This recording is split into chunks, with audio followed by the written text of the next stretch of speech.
Bismillahirrahmanirrahim. I am Dr. Ali Ahmed and today we are going to discuss recommendation letters.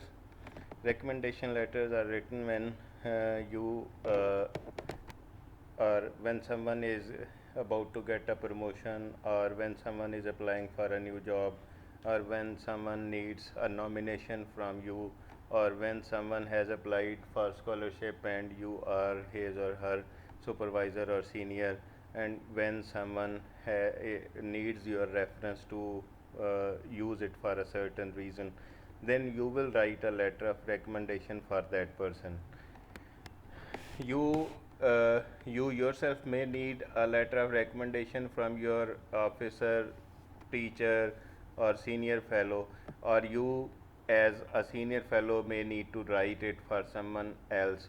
In both cases, you need to know what there we write in the recommendation letters.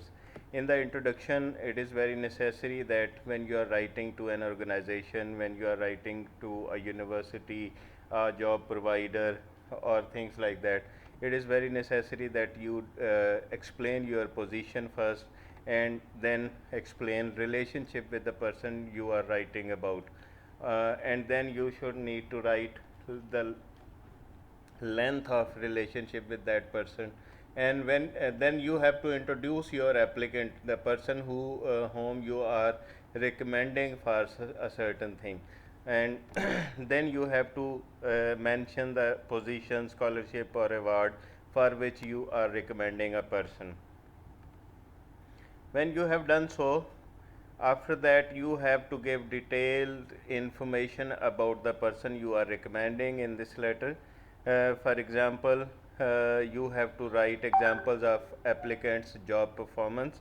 You have to write illustrations providing how and why person will benefit the company, and evaluations of the person, differences from other people. It means that his team skills, communication abilities, honors, etc., etc. It means it shows that first of all you know that person quite very in a way that you have details of information about him or her. Secondly, you have to write such information which will be helpful for him or her to get that, which will support him to get that award, scholarship, or job.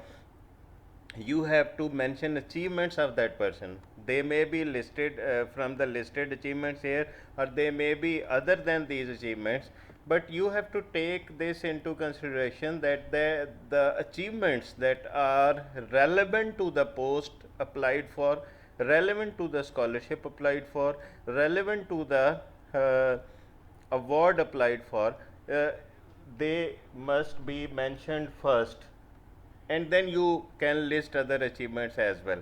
But your achievements that support the achieve in getting the scholarship, which should be highlighted in the letter. In the conclusion, you have to sum up the benefits for both for the agency or organization who will give the job or select the person, and you have to include contact information of yourself, so that if the organization, job provider, or university want to contact you, they will be contacting on that information, on your address, email address, and phone numbers, and like that. Thank you very much.